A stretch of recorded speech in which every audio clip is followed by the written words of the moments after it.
ایک ایسی رات جس نے طریق کی دھار بدل دی۔ ایک ایسی رات جب زمین خاموش تھی مگر آسمان ایک ایسے واقعے کا منتظر تھا جس نے تاریخ کی دار بدل دی۔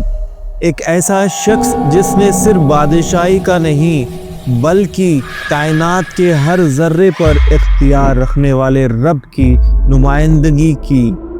جب دنیا نے دیکھا کہ ایک انسانی انگلی کے اشارے پر وہ چاند دو ٹکڑے ہو گیا جو صدیوں سے آسمان کی زینت تھا، یہ کوئی جادو نہیں تھا، یہ اس خدا کی قدرت تھی جس کے لیے پانی کو پھاڑنا یا چاند کو دو ٹکڑے کرنا ایک برابر ہے۔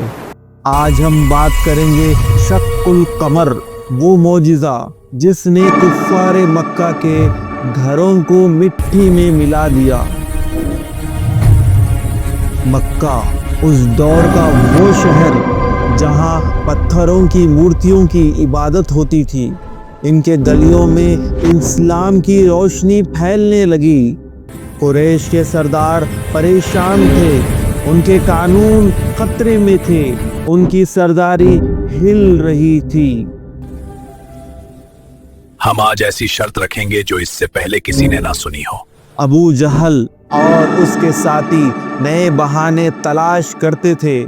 وہ چاہتے تھے کہ محمد صلی اللہ علیہ وسلم کو نعوذ باللہ جھوٹا ثابت کرے۔ انہوں نے سوچا زمین پر تو یہ لوگوں کے دلوں پر اثر کر لیتے ہیں، چلو آج انہیں ایسی چیز مانگے جو ان کے اختیار میں نہیں۔ اگر وہ رب جس کا تم دعویٰ کرتے ہو ان سب چیزوں کا بنانے والا ہے تو اس چھند کو دو ٹکڑوں میں چھیر کر دکھاؤ۔ ایک رات کفار مکہ اکٹھا ہو کر پہنچے اور کہا، اگر آپ صدیق ہیں تو اس چاند کے دو ٹکڑے کر کے دکھائیں۔ اے محمد صلی اللہ علیہ وسلم، اگر آپ واقعی اللہ کے نبی ہیں تو اس چاند کے دو ٹکڑے کر دے۔ اگر وہ واقعی اللہ کے رسول ہیں تو انہیں زمین پر کچھ نہیں کرنا چاہیے، انہیں چاہیے کہ وہ آسمان پر کچھ کر کے دکھائیں۔ اگر آپ نے یہ کر دیا تو ہم ایمان لے آئیں گے۔ شرط بہت سخت تھی، انسان تو کیا کوئی بھی مخلوق آسمانی جسم کو ہلا نہیں سکتا تھا، مگر انہیں یہ نہیں معلوم تھا کہ مقابلہ کسی انسان سے نہیں بلکہ اس سے ہے جس نے ان ستاروں کو اور سیاروں کو بنایا ہے۔ گواہ رہنا، گواہ رہنا۔ صحیح بخاری حدیث نمبر 3636 کے مطابق اللہ کے رسول صلی اللہ علیہ وسلم نے چاند کی طرف اشارہ کیا اور پھر وہ ہوا جو عقل سے باہر تھا۔ آسمان کی چھاتی پھٹ گئی، چاند دو حصوں میں تقسیم ہو گیا۔ سبحان اللہ، یہ میرے رب کی قدرت ہے۔ لوگ ہیبت سے گر گئے۔ مکہ کی وادیوں اس عظیم منظر کی گواہ بن گئی۔ نبی کریم صلی اللہ علیہ وسلم نے پکارا، گواہ رہنا، گواہ رہنا۔ غروری کا یہ مسئلہ ہے، جب ڈر دل میں آ جائے تو عقل کام نہیں کرتی۔ ابو جہل چیخا، جادو ہے، اس ابو کبشہ کے بیٹے نے ہم پر جادو کر دیا ہے۔ یہ تو جادو ہے، محمد صلی اللہ علیہ وسلم نے تمہاری آنکھوں پر جادو کر دیا ہے۔ لیکن سمجھدار لوگ جانتے تھے کہ جادو صرف سامنے والوں پر ہوتا ہے، پوری دنیا پر نہیں۔